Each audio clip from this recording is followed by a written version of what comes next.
하나님의 말씀을 보겠습니다. 구약성경 이사야서 43장 4절 말씀부터 7절까지의 말씀입니다. 이사야서 43장 4절부터 7절까지의 말씀을 우리 함께 봉독하겠습니다. 내가 내 눈에 보배롭고 존귀하며 내가 너를 사랑하였은즉 내가 내 대신 사람들을 내어주며 백성들이 내 생명을 대신하리니 두려워하지 말라. 내가 너와 함께하여 내 자손을 동쪽에서부터 오게 하며 서쪽에서부터 너를 모을 것이며 내가 북쪽에게 이르기를 내놓으라. 남쪽에게 이르기를 가두어 두지 말라. 내 아들들을 먼 곳에서 이끌며 내 딸들을 땅끝에서 오게 하며 내 이름으로 불려지는 모든 자 곧 내가 내 영광을 위하여 창조한 자를 오게 하라. 그를 내가 지었고 그를 내가 만들었느니라. 아멘. 우리 찬양팀의 찬양 읽겠습니다.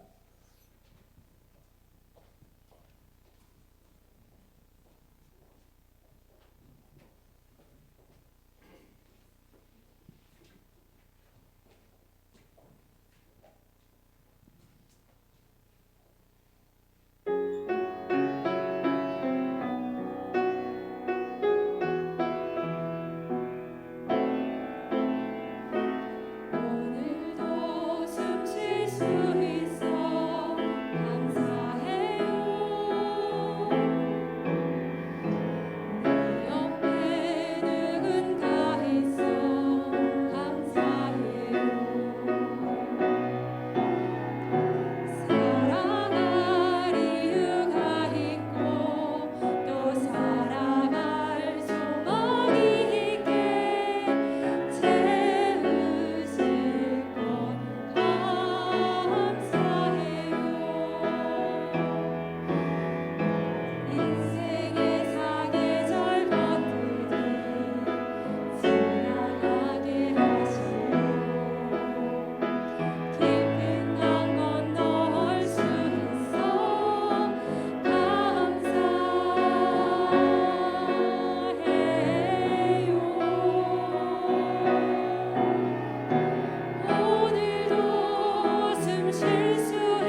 숨 쉴 수 있어서 감사하다는 거, 여러분 살아 있어서 감사하다는 거지요.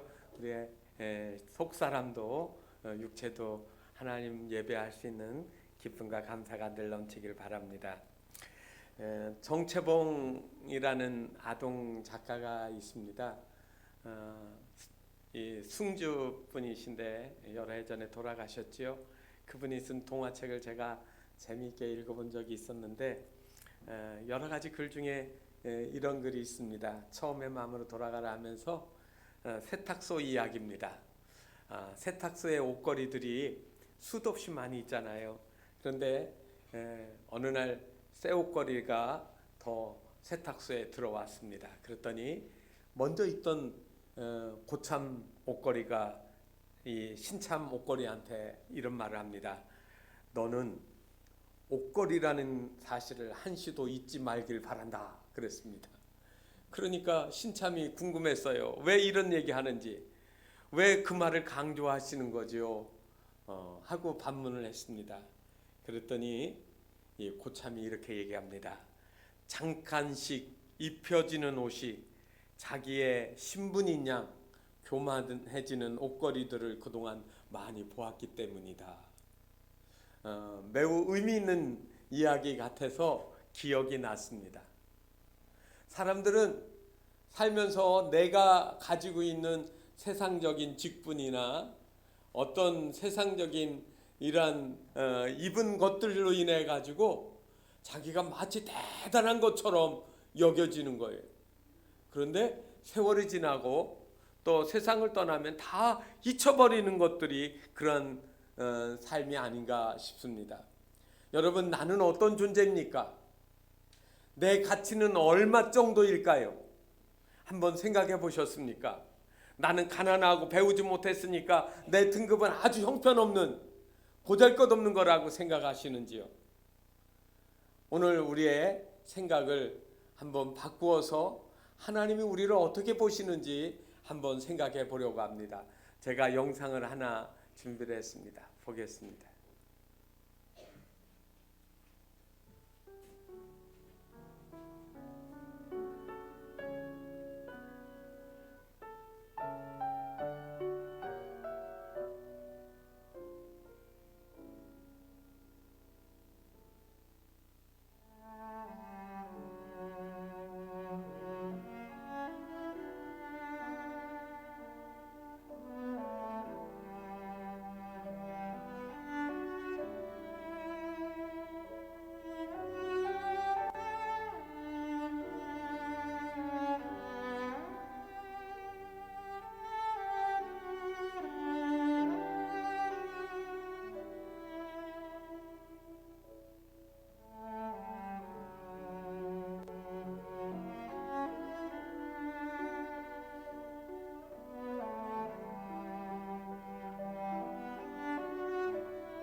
글씨가 잘 보였는지는 모르겠습니다. 그런데 이 이야기는 우리의 생긴 거 외모에 의해서 판가름되지 않는 거예요. 우리는 가장 귀하고 쓸모있게 값어치 있게 하나님이 우리를 필요한 곳에 만들어 두신 겁니다. 현재 나의 삶이 그리스도와 함께 있다라고 하면 그 안에 내가 산다고 하면 나는 얼마나 소중한 것인가 하는 것을 생각하게 해주는 영상이라고 생각합니다. 오늘 우리가 본 말씀은 이사야 43장입니다. 이사야는 선지자입니다. 그런데 이스라엘을 향하여서 예언한 말씀들이 이사야 전체에 있는데 66장 중에 1장부터 39장까지는 무슨 좋은 위로의 말씀이나 권면의 말이 아니라 처음부터 탄식으로부터 시작이 되어집니다. 그래서 이사야 1장 2절에 보면 하늘이여 들으라 땅이여 귀를 기울이라 여호와께서 말씀하시기를 내가 자식을 양육하였거늘 그들이 나를 거역하였도다 라고 하는 이야기부터 시작이 됩니다. 하나님을 거역하였다. 밑도 끝도 없이 하나님이 분노의 이야기를 이사야를 통해서 말씀하기 시작한 거예요. 하나님이 그렇게 사랑하고 귀하게 여겼던 자식인데 하나님 말씀을 떠나고 그리고 거역하고 오히려 반대로 나갈 때 하나님은 그 이스라엘을 향하여서 하나님의 마음을 이야기하기 시작했습니다. 그래서 이사야를 크게는 세 가지로 나누어서 이야기를 합니다. 왜냐하면 주제가 너무 선명하게 다르기 때문에 그래요. 그래서 1장부터 39장까지는 우리가 그냥 이제 성서신학에서 이야기할 때 제1 이사야 이렇게 이름을 붙였습니다. 다시 말하면 그 내용이 파국에 대한 이야기입니다. 파국이다. 너는 망했다. 너는 더 이상 소망이 없다. 너는 하나님이 이제 사용하지 않는다라고 하는 아주 신랄한 책망의 이야기들이 이 이야기 속에 있습니다. 하나님께로 돌아오라고 하는데 저들은 돌아오지 않았습니다. 돌아오는 흉내만 냈어요. 형식적으로 믿는 척했지 실제로는 우상을 숭배하고 또 교만했고 그리고 하나님을 믿는 게 아니라 자신의 능력이나 자신의 권력이나 물질을 더 의지하고 살아갔습니다. 그래서 하나님이 이 이스라엘을 향해서 극단적인 처방을 하셨지요. 그것은 주변에 있는 나라들을 막대기로 사용해서 이스라엘을 치시는 겁니다. 그 결과 바벨론이 이제 이스라엘을 침략하기 시작했습니다. 남쪽 유다 왕국을 자그마치 3번이나 와서 털기 시작했습니다. 1차, 2차, 마지막 완전히 그 성을 허물어서 멸망시킬 때까지 저들은 철저하게 짓밟혔고 그리고 나라는 망했습니다. 수많은 사람이 죽었습니다. 그리고 쓸만한 사람들은 다 포로로 바벨론으로 끌고 갔습니다. 초토화가 된 것이지요. 바벨론으로 끌려온 사람들은 그때서야 이제 정신을 차리기 시작했습니다. 우리가 그동안 한 게 뭔가? 우리가 의지하고 붙잡고 살려고 했던 게 무엇인가라고 하는 후회를 하기 시작을 했습니다. 그러면서 다시 하나님께로 회개하기 시작했습니다. 회당을 만들고 거기에서 기도와 말씀 생활 그리고 남아있는 사람들끼리 하나님의 말씀을 다시 반복해서 읽으면서 옛날엔 읽으면서 그냥 지나가던 말씀이 가슴에 뼈저리게 스며들고 가슴에 자책이 되어지는 것을 느끼면서 눈물로 회환의 눈물을 흘리며 예배 생활을 다시 시작한 겁니다. 마치 탕자가 남의 집 돼지를 치면서 쥐염 열매 먹으려다가 매를 맞고 나서야 아버지 집을 그리워하고 돌아오려고 했던 것처럼 이미 다 끝난 것 같은 이 판에 저들은 하나님을 그리워하면서 하나님 앞에 회개하기 시작했습니다. 그래서 그 회개하고 돌이키는 그들의 마음을 보시고 하나님이 다시 이사야를 통해서 말씀하셨는데 그것이 이사야 40장에서부터 55장 우리가 이야기하는 제2 이사야서 부분입니다. 이 이사야서 부분은 쉽게 말하면 구원의 회복이라고 하는 주제를 가지고 있습니다. 그래서 먼저는 하나님이 저들을 심판하시고 책망하는 이야기라고 하면 하나님이 저들을 용서하시고 다시 회복하시고 살리신다라고 하는 메시지가 이 40장부터 55장 주제의 내용입니다. 하버드 대학교 신학대학교의 교수인 폴 허슨 교수가 이 이사야 주석을 썼는데, 이사야를 주석을 하려면 얼마나 많이 연구를 해야겠습니까? 그래서 전체 문막을 놓고 연구를 하고 장마다 분석하고 그 중요한 용어들을 다 분석을 했는데, 그거를 다 하고 나서 이렇게 말을 했습니다.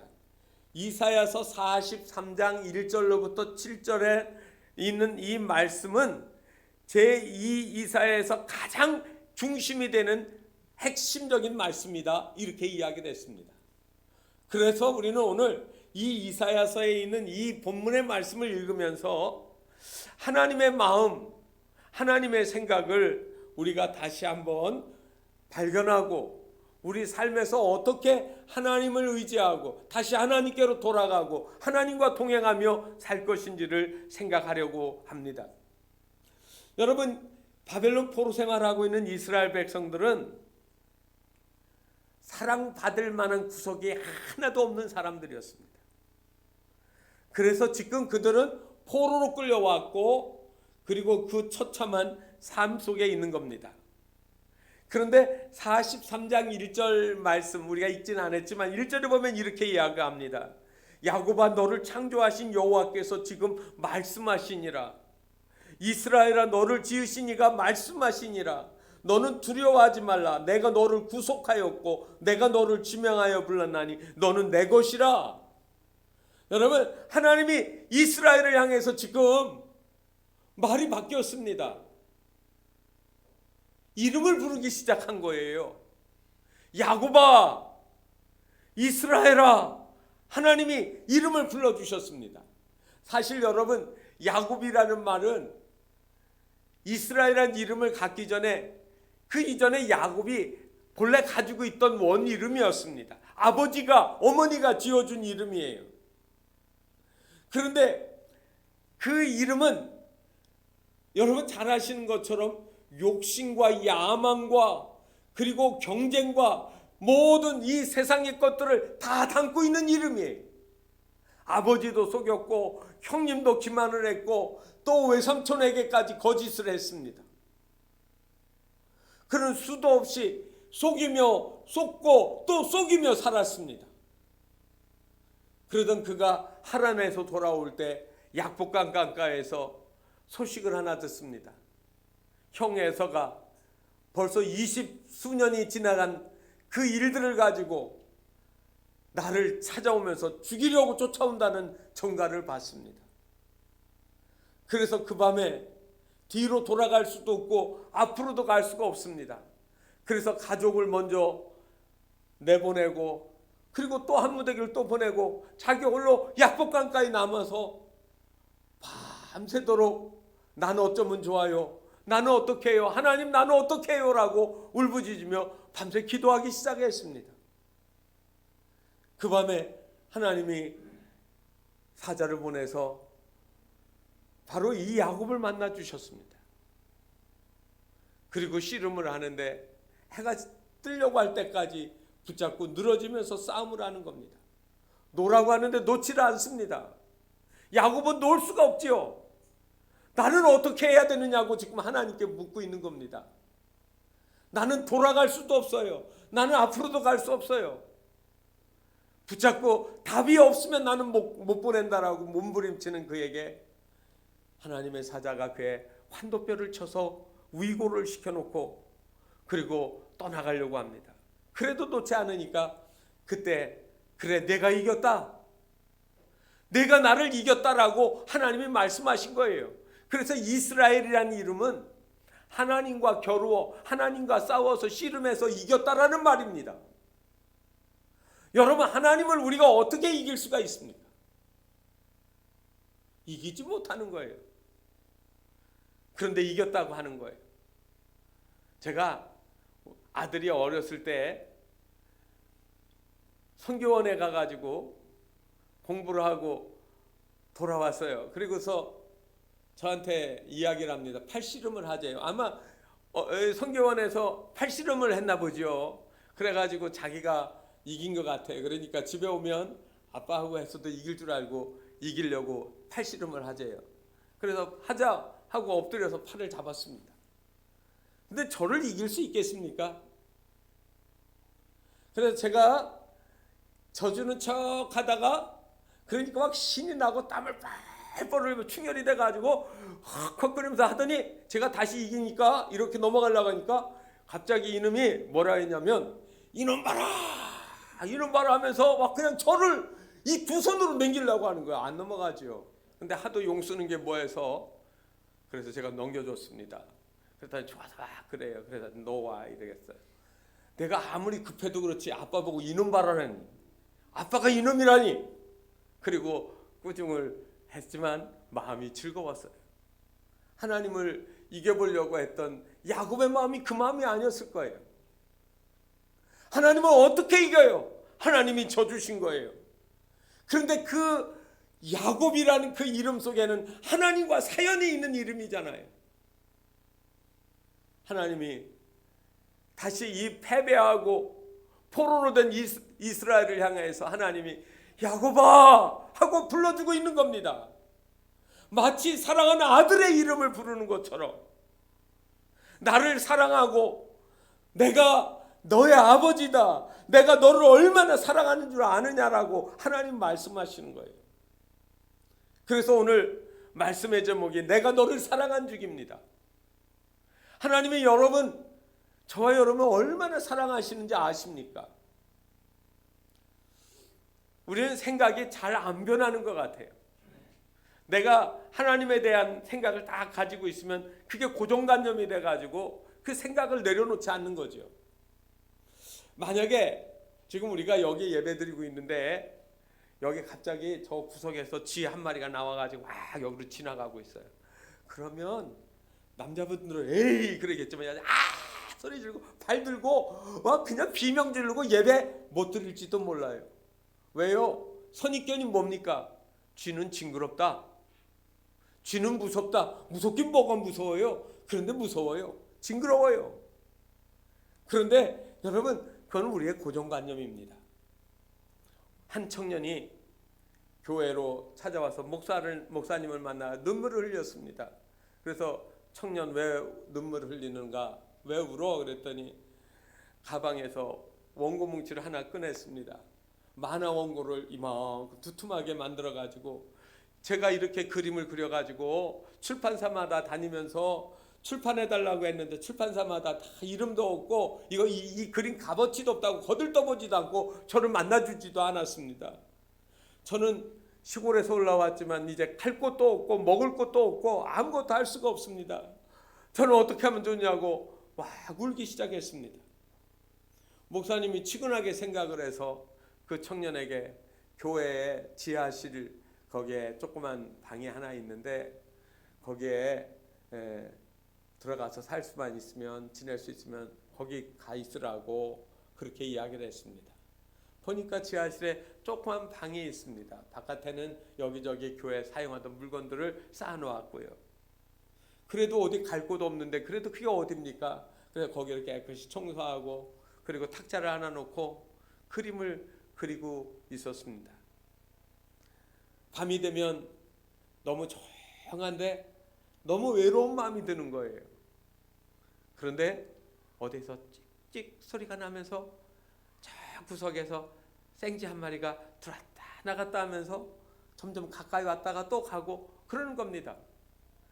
아무도 없는 그곳에서 그 생쥐가 친구가 되었습니다. 그래서 그 쥐하고 얘기를 하는 거예요.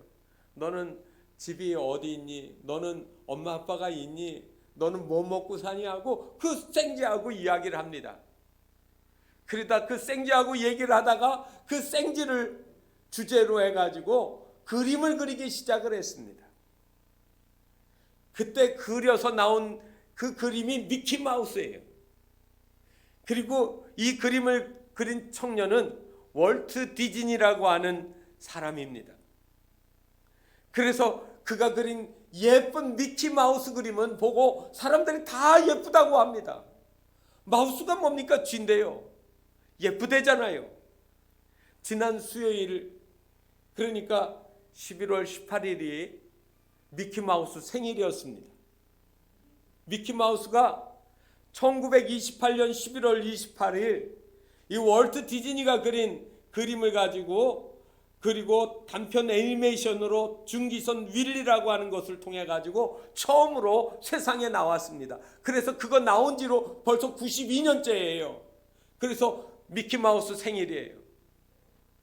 그리고 디즈니랜드가 미국에 있어서 수많은 어린이들이 부모 손잡고 와서 꿈과 그리고 즐겁게 웃으면서 그리고 행복하게 지나는 동산을 여기저기 만들어 놓았습니다. 여러분, 우리가 생각하기에 징그럽다라고 생각했는데 생각을 바꾸어 보니까 거기에서 꿈이 나오고 희망이 나오고 미래가 나오는 거 아닙니까? 우리는 상황과 환경의 문제, 소유의 문제가 아닙니다. 그것을 내가 지금 어떤 시각으로 보느냐가 문제예요. 아무리 좋은 것 많이 가지고 그리고 왕자와 공주처럼 살아가도 그것이 만족하지 않으면 뛰쳐나가고 싶은 거죠. 고난 중에 있을지라도 그것을 바라보는 시각이, 내가 보는 시각이 달라지면 그것이 행복해지기도 합니다. 하나님께서 지금 나를 어떻게 보시는가, 나를 어떻게 평가하시는가를 잘 알게 되어지면 지금 내가 비록 어려워도 나는 절망하지 않습니다. 일어날 수 있는 거예요. 하나님은 우리를 어떻게 보실까요? 사랑하신다고 했습니다. 성경은 이 사랑하신다는 하나님의 말씀을 통해서 우리에게 무엇을 말하고 있을까요? 첫 번째로는 이 성경이 이렇게 말합니다. 내가 내 눈에 보배롭고 존귀하게 보인다 그랬습니다. 하나님이 보실 때 내가 내 눈에 보배롭고 존귀하다고요. 현대어 성경으로 우리가 오늘 읽은 4절에 있는 말씀을 보면 이렇게 써져 있습니다. 잘 보이시는지 모르겠어요. 세상에 어떤 백성이든지, 아니 온 세상을 다 내 값으로 내주고서라도 나는 너를 해방시켜 주겠다. 너는 온 세상보다 더 귀하고 내가 그토록 너를 사랑하기 때문이다. 이게 현대어 번역입니다. 지금 바벨론의 포로로 끌려 있고 내가 지금 거기에 그 땅에 갇혀 있지만 하나님의 의지를 얘기하는 거예요. 너는 귀하고 보배롭기 때문에 내가 온 세상을 다 주고라도 나는 너를 해방시켜 주겠다. 왜요? 내가 너를 사랑하기 때문에. 그래서 영어 성경에 보면 Since you are precious and honored in my sight and because I love you. 그랬어요. 다른 건 아마 귀에 안 들어와도 I love you는 얼른 들어올 거예요. 여러분, precious 아주 귀한 거예요.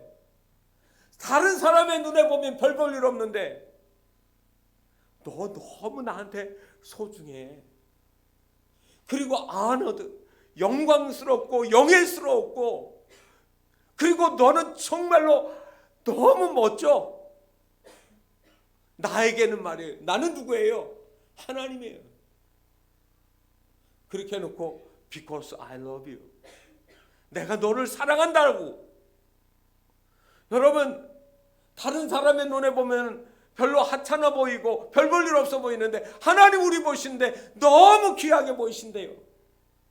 여기 이 사랑하기 때문에라고 하는 이 말을 여러분 히브리어 성경에 보면 뭐라고 썼느냐면 아하브 또는 아헤브 이렇게 발음하게 되어 있어요. 아하브, 아헤브. 말 그대로 사랑하다, 좋아하다, 사랑스럽다 그런 의미입니다. 그런데 이 아헤브라는 말을 어느 때 쓰느냐면 모든 희생을 감수하고라도 반드시 구원해 줘야 될 의미가 있을 만큼 사랑하는 거예요.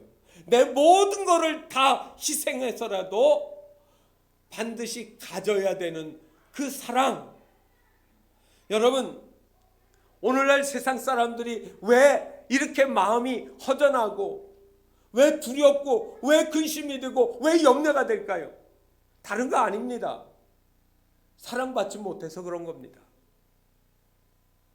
누군가 나를 사랑해 줄 거라고 생각하는데 그 사랑이 안 보여요. 절망과 낙심, 치료받지 못한 중병들의 많은 것들을 보면 사랑의 결핍에서 오는 게 너무 많습니다. 호흡의 문제 있어요. 중독이 됐어요. 그러면 그 사람들을 산소 마스크도 씌우지만 산소 탱크라는 데다가 아예 통째로 집어넣기도 하더라고요. 아주 이게 극단적인 어려움에 빠진 사람을 치료하는 방법 중에 하나죠. 여러분, 사랑의 결핍 때문에 나는 사랑받지 못하고 있다라고 생각하는 사람들에게 하나님은 우리를 사랑의 탱크 안에다가 집어넣고 살리려고 하시는 겁니다. 자신의 생명을 내어주는 만큼 전부를 내어줘서 사랑하시는 거예요. 고린도후서 5장 14절 말씀에 보면 그리스도의 사랑이 우리를 강권하시는도다. 우리가 생각하건대 한 사람이 모든 사람을 대신하여 죽었은즉 모든 사람이 죽은 것이라. 한 사람이 죽었어요. 누가요? 예수님이 내 죄를 위해서 대신 죽어주셨다고 했는데 그 한 사람 죽은 것이 우리 모든 사람의 죄를 다 대신해 죽어줬다고요. 쉽게 말하면 여러분, 오늘 이 말씀을 가지고 하면 바벨론으로 포로 끌려간 너희들 지금 회개하고 돌이키는데 하나님의 그 사랑이 너희 모든 사람의 허물을 용서해주고 너희를 사랑으로 덮어주신다는 겁니다. 정용철 시인이 쓴 나를 사랑하는 이가 있기에라는 시를 제가 여러분에게 들려드리겠습니다. 삶이 힘들어질 때 나는 얼른 나를 사랑하는 이가 있음을 기억해냅니다. 그러면 새 힘이 생기고 삶의 짐이 가벼워집니다. 나를 사랑하는 사람이 이 세상에 있다는 것은 나의 가장 큰 힘입니다. 슬픔과 아픔이 나를 감싸할 때면 나는 얼른 나를 사랑하는 이가 있음을 기억해냅니다. 그러면 슬픔이 옅어지고 아픔이 치료가 됩니다. 나를 사랑하는 사람이 이 세상에 있다는 것이 나의 가장 큰 힘입니다. 좌절되고 낙심될 때면 나는 얼른 나를 사랑하는 이가 있음을 기억해냅니다. 그러면 좌절의 늪에서 빠져나와 새로운 소망의 언덕에 서게 됩니다. 나를 사랑하는 사람이 이 세상에 있다는 것이 나의 가장 큰 힘입니다. 아래 똑같은 그런 이야기들이 반복되어 나옵니다. 나를 사랑하는 이가 누군지 아십니까? 이 정용철 씨는 나를 사랑하는 이 바로 하나님을 가리키는 말이었습니다. 그 하나님이 나와 함께 있을 때 삶에 힘들어지든지 슬픔과 아픔이 나를 감싸든지 좌절되고 낙심되든지 일이 잘 안 되고 실수하여 야단을 맞든지 외롭고 쓸쓸하든지 사람에게 실망하고 미움이 일어나든지 불평이 가득하고 웃음이 사라질 때든지 사랑이 있다면, 그 사랑하시는 분이 있다면 나는 회복이 되고 나는 행복해질 수 있다라고 이야기하고 있는 겁니다. 하나님은 나를 사랑하신데 어떻게 하신다고 했습니까? 자신을 전부를 주고 값없이 아낌없이 다 내어준 그 주님이 두 번째 단계는 나는 너를 모을 것이다 라고 말씀하고 있습니다. 5절에 보니까 두려워하지 말라, 내가 너와 함께하여 내 자손을 동쪽에서부터 오게 하며 서쪽에서부터 너를 모을 것이며 내가 북쪽에서 이르기를 내놓으라, 남쪽에게 이르기를 가두어 두지 말라, 내 아들들을 먼 곳에서 이끌며 내 딸들을 땅끝에서 오게 하며. 여러분, 뭐라고 했습니까? 내놓으라고 이야기합니다. 가두어 두지 말라고 이야기합니다. 지금 저들이 있는 땅은 갇혀 있는 땅입니다. 도무지 다시 돌아올 수 없는 먼 거리에 있습니다. 그런데 그들이 있는 곳을 가만히 생각하면 이렇게 설명할 수 있습니다. 제가 새벽에 한번 그런 말씀 드렸는데 고대 이스라엘이 이렇게 사용하던 도로는 오늘날의 이스라엘 옆에 보면 요르단이 있고 요르단 옆에 이라크, 이란이 이렇게 쭉 있잖아요. 이게 직선도로예요. 동쪽으로 가는 길이에요. 그런데 그렇게 가지 않았습니다. 그 길은 옛날에 사람이 다니는 길이 아니에요. 어떻게 하느냐면, 여러분, 오늘날 이라크에 있는 그 도시에서 이렇게 보면 강이 두 개가 흐르고 있습니다. 하나는 티그리스 강이고요, 하나는 유프라테스 강이에요. 그런데 이게 위로 저 북쪽으로 올라가게 되어 있습니다. 이렇게 반달처럼 올라갑니다. 그러면 어디가 나오냐면 하란이 나옵니다. 오늘날 터키의 남동쪽에 가면 산리 우르파라고 하는 곳이 있고 그 동네 이름이 하란이에요.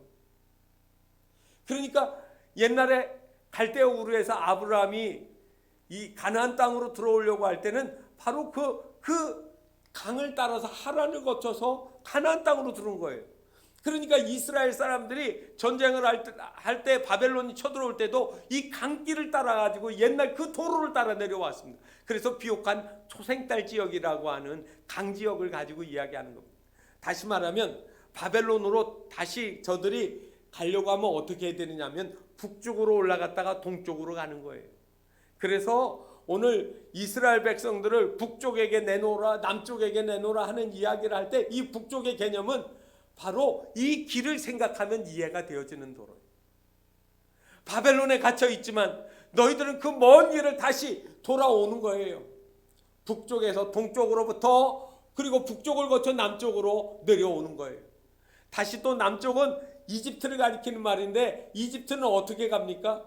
아래로 남쪽으로 갔다 동쪽으로 갑니다. 그래서 오늘 성경에 있는 표현들이 바벨론으로 끌려간 사람들, 남은 사람들 중에 일부는 또 애굽으로 갔거든요. 이집트로. 그러니까 사방으로 흩어져 있는 사람, 남쪽으로 가고 북쪽으로 가고 동쪽으로 가고 서쪽으로 갔던 이 모든 사람들을 다 하나님이 끌어모으신다는 거예요. 저들을 억류하고 붙잡고 있는 바벨론을 향하여 하나님이 말씀하십니다. 내 백성들을 내놓아라. 가두어 두지 마라. 너의 힘이 강하다 할지라도 나 여호와가 너희들을 불러 모은다. 여러분, 내가 내 힘으로 해가지고 해결할 수 있는 것들이 좀 있어요. 그래서 그것들이 몇 개가 잘 되면 사람들은 기고만장합니다. 내가 내 힘으로 못할 게 뭐 있는 줄 아느냐. 그게 권력이 더 커지면 커질수록 그렇게 얘기를 합니다. 지위가 높이 올라갈수록 그런 생각을 합니다. 그런데 이스라엘 왕 중에 현명한 왕들은 하나님은 나의 왕이시고 나는 하나님이 말씀하신 걸 나는 순종하는 종입니다라는 개념을 가지고 있습니다. 여러분, 바람이 세게 태풍이 불어오면 나라가 그걸 막을 수 있던가요? 폭우가 내리면 그 많은 비를 사람이 다스릴 수가 있습니까? 올해는 중국 땅에 비가 엄청 많이 왔습니다. 중국의 시진핑이 그 막강한 절대 권력을 휘두르면서도 그걸 어떻게 못 막더라고요. 사람들은 생각합니다. 내가 힘이 있으니까 다 한다고. 천만의 말씀이요. 하나님이 바벨론에 갇혀있는 그들을 향해서 너희들을 나오라고 얘기하고 너희들을 내보내라고 하나님이 말씀하시는 거예요. 가두어 두지 마라. 내놓아라. 여러분, 우리의 마음속에 있는 것들이 무엇입니까? 내 마음속에 갇혀있는 것이 무엇입니까? 많은 사람들은 내가 나를 스스로 가두어 두고 있습니다. 나는 안 돼. 나는 절대 일어날 수 없는 사람이야. 나의 조건이나 내가 가지고 있는 거 흑수저고 나는 뭐 부족하고 나는 이 한계는 못 건너가는 것이고 스스로 자기를 가두는 경우가 많습니다. 하나님이 가두어 두지 않습니다. 너는 내게 보배롭고 존귀하다. 나는 너를 너무 사랑한다. 나는 너의 모든 것들을 채워주고 너를 도와줄 거라고 하나님 말씀하시는 겁니다. 수많은 사람들이 이 하나님의 말씀에 들어야 되고 따라가야 되는데 스스로를 가두어 두고 있습니다. 하나님 날 사랑하십니다. 하나님 우리를 끝까지 찾고 계십니다. 이 찾으시고 불러내시는 하나님이 뭐라고 하는 줄 아십니까? 세 번째로 보니까 성경에 이렇게 나왔습니다. 그를 내가 지었고 그를 내가 만들었느니라. 그를 내가 지었고 그를 내가 만들었다. 여러분, 그는 누구예요? 이스라엘 백성들이에요. 이스라엘 백성은 오늘 이 말씀을 듣는 저와 여러분입니다. 저와 여러분을 향해서 내가 너를 지었다. 내가 너를 만들었다라고 이야기를 합니다. 부모님이 나를 낳으시고 그리고 내가 너를 낳았다 이렇게 얘기하잖아요. 그리고 부여하는 게 있어요. 뭐를 부여해 줍니까? 성을 부여해 줘요. 이름을 지어줘요. 그리고 그런 얘기는 하지 않지만 우리는 부모님에게 낳으면서 뭐를 물려받습니까? 유전자를 물려받습니다. 그래서 오랫동안 헤어졌던 사람도 유전자 검사해가지고 부모를 찾아주고 형제도 찾아줄 수 있습니다. 우리는 여러분 유전자가 있습니다. 우리는 하나님이 지으셨거든요. 하나님의 유전자가 우리 안에 흐르고 있는 겁니다. 예수 그리스도가 보혈의 피를 흘려 십자가에 죽으시면서 우리에게 흘려진 그 피가 우리에게 생명이 되어지는 거예요. 그리고 하나님이 지었기 때문에 우리는 여러분 영어로만 말하면 마스터피스예요. 걸작품이라고요. 최고의 작품이에요. 이스라엘 백성들을 여러분 초라한 모습의 노예로 헐벗었어요. 굶주렸어요. 자유가 없어요. 그런데 그 보잘것없는 이스라엘 그 남은 사람들을 놓고 하나님이 걸작품이야. 아까 시작하면서 잠깐 본 영상 생각나십니까? 토기장이가 주물럭주물럭 해가지고 흉하게 그리고 멋있게 안 만들었어요. 보내지는 것도 왕궁이나 부자 귀족집이 아니에요.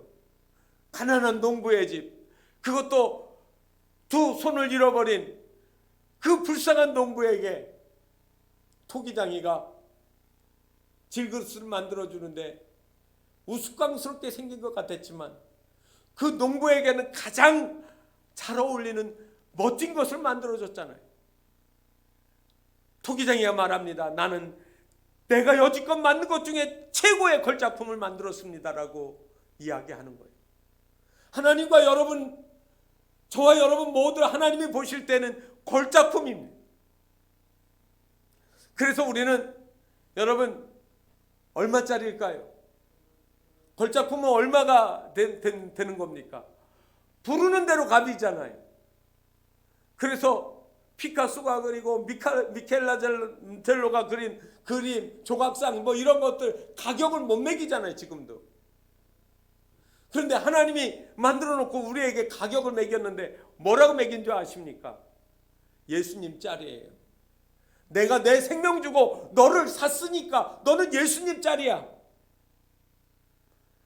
70년 만에 다시 돌아오게 될 저들을 향하여서 하나님이 최고의 호칭을 주신 겁니다.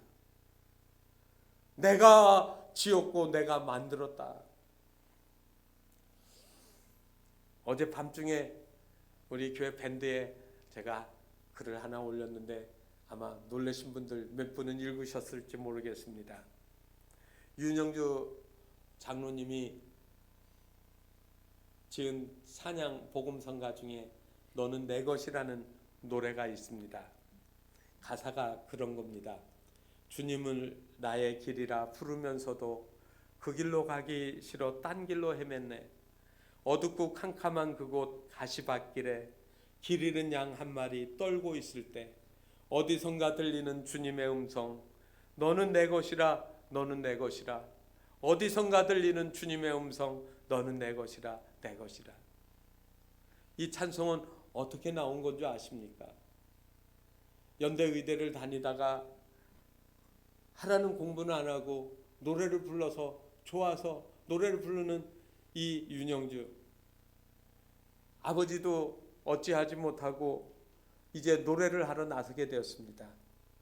너무나도 노래를 부를 때마다 인기가 있었고 사람들이 몰려들었습니다.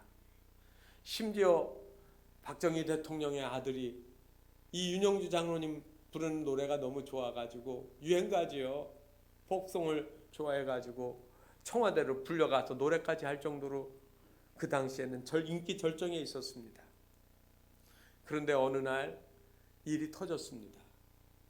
팬들로부터 받은 생일 선물 중에 이상한 것이 들어왔습니다.